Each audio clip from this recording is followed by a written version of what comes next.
আসসালামু আলাইকুম সবাইকে। বাঙালি ডেজার্ট বলতে গেলেই মাথায় সর্বপ্রথম যে ডেজার্টের কথা আসে সেটি হচ্ছে ফিরনি। ছোট বড় যে কোনো অনুষ্ঠানে ফিরনি ছাড়া কিন্তু বাঙালি অনুষ্ঠানগুলো যেন একদম জমেই না।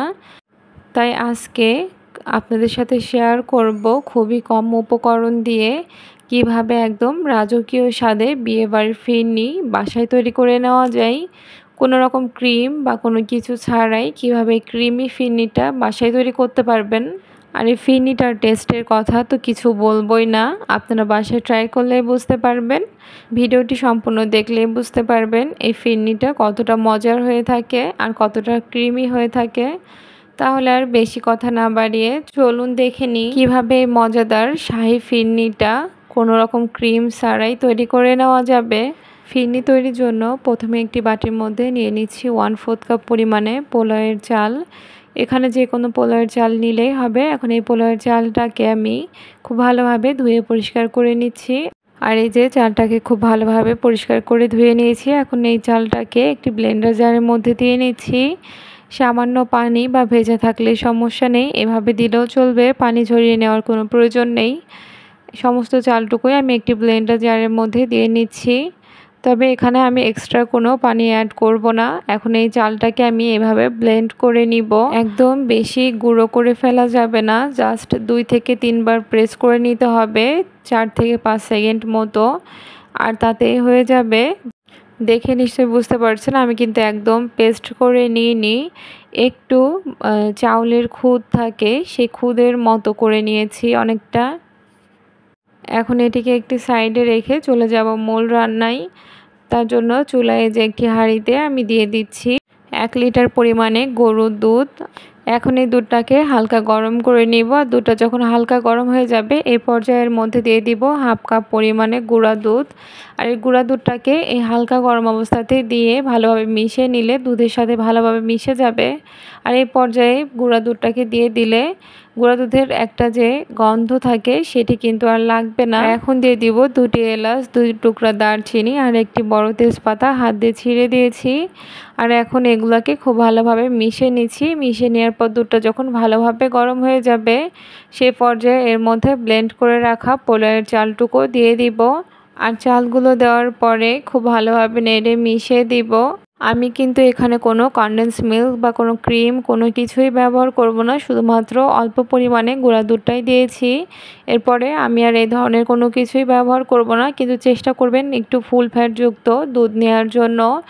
আর তার সাথে এই দুধে যেন কোনোভাবে পানি অ্যাড না করেন, পানি অ্যাড করলে ফিরনিটা অতটা ক্রিমি হবে না। আর এই যে এখন আমি জাল দিয়ে চালগুলো সিদ্ধ হওয়া পর্যন্ত অপেক্ষা করছি। আমি কিন্তু অনবরত নেড়ে যাচ্ছি না, একটু গ্যাপ রেখে রেখে অর্থাৎ ব্রেক দিয়ে দিয়ে নেড়ে দিচ্ছি।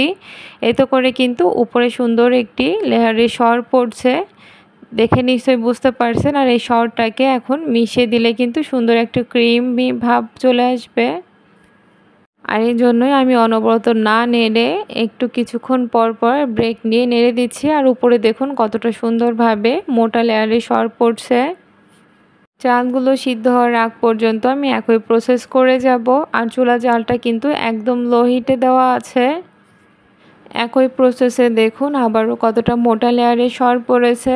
আর এদিকে কিন্তু ফিরনির চালগুলো ভালোভাবে সিদ্ধ হয়ে গিয়েছে। আর দেখুন কতটা ঘন হয়ে এসেছে এই পর্যায়ে। এখন এর মধ্যে বাকি উপকরণগুলো অ্যাড করে দিব।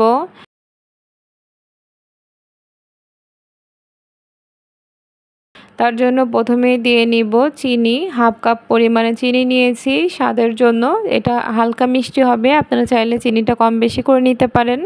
আর দিয়েছি 1/2 চা চামচেরও কম লবণ। মিষ্টি ডেজার্টে অনেকে আবার লবণ ব্যবহার করে না, তবে অবশ্যই চেষ্টা করবেন লবণটাকে দেওয়ার জন্য। লবণ দেওয়ার ফলে কিন্তু মিষ্টির ব্যালেন্সটা ঠিক থাকে, এতে করে খেতে একদম পারফেক্ট লাগে। তাই অল্প পরিমাণে হলেও লবণটা ব্যবহার করার চেষ্টা করবেন। আর এই যে সামান্য জর্দা রং দিয়ে নিয়েছি একটু কালারের জন্য, এটা অপশনাল, আপনারা চাইলে নাও দিতে পারেন। এই জর্দা রং দেওয়ার ফলে সামান্য একটু হালকা ইয়েলিশ কালার হবে। আর এতে কিন্তু এই ফিরনিটা দেখতে একদম দোকানের মতো হয়ে থাকে। আর লবণ আর চিনিটা কিন্তু এই শেষের দিকে ব্যবহার করতে হবে, কেউ প্রথমে ভুল করে দিয়ে দিবেন না, তাহলে কিন্তু এই ফিরনির চালটা সিদ্ধ হবে না বা সিদ্ধ হতে সময়টা বেশি লাগবে। লবণ চিনিটা শেষের দিকে অ্যাড করতে হয়, আর শেষের দিকে একটু কারেন্টটা চলে গিয়েছিল, ওই জন্য অন্ধকার হয়েছে। আর এই যে সব শেষে দিয়ে দিচ্ছি 1 চা চামচ পরিমাণে ঘি। ঘিটা অবশ্যই দেওয়ার চেষ্টা করবেন। আর এই শেষ পর্যায়ে দিলে ঘিয়ের সুন্দর একটি স্মেল থাকে, আর এতে করে ফিরনিটা খেতে কিন্তু অনেক বেশি মজা লাগে। আর এগুলো মেশাতে মেশাতেই দেখুন আমার ফিরনিটা কিন্তু একদম পারফেক্টভাবে হয়ে গিয়েছে। কতটা ঘন হয়ে গিয়েছে, এখনই কিন্তু অনেকটা বেশি ঘন হয়েছে। আর চুলা থেকে নামানোর পরে ঠান্ডা করলে আরও একদম ক্রিমি হয়ে যাবে। আর এই পর্যায়ে আমি এখন চুলাটা বন্ধ করে নামিয়ে নিয়ে আপনাদেরকে পরিবেশন করেও দেখাচ্ছি। আমি কিন্তু গরম অবস্থাতেই ফিরনিটা পরিবেশন করছি। তারপরেও দেখুন ফিরনিটা কতটা ঘন এবং ক্রিমি হয়েছে। এইভাবে একবার এই ফিরনিটা যদি বাসায় ট্রাই করেন তাহলে আর কোনো রেসিপি লাগবে না। এখন উপর থেকে কিশমিশ এবং কিছু পেস্তা বাদাম কুচি দিয়ে নিচ্ছি। চেষ্টা করবেন যে কোনো একটু বাদাম উপর থেকে এভাবে দেওয়ার জন্য, তাহলে দেখার সৌন্দর্যের পাশাপাশি খেতেও কিন্তু দারুণ লাগে। আর হালকা ঠান্ডা হওয়ার পরে এখন আপনাদেরকে একটু কেটেও দেখাচ্ছি। দেখুন কতটা ক্রিমি হয়েছে। এটা এখনও পুরোপুরি ঠান্ডা হয়নি, পুরোপুরি ঠান্ডা হলে আরও অনেক বেশি ক্রিমি হয়ে যাবে আর ঘন হয়ে যাবে। তো এই ছিল আজকের রাজকীয় স্বাদের শাহী ফিরনির রেসিপি। দেখলেন তো কত কম উপকরণেই কত অল্প সময়ে একদম এই মজাদার ফিরনিটা রান্না করে নেওয়া যায়। বাসায় একবার হলেও ট্রাই করবেন। ট্রাই করলে এর স্বাদ মুখে লেগে থাকবে, ট্রাস্ট মি। ভিডিওটি ভালো লাগলে আমার চ্যানেলটি সাবস্ক্রাইব করে দিবেন আর পেজটি ফলো করে পাশে থাকবেন। সবাইকে আল্লাহ হাফেজ।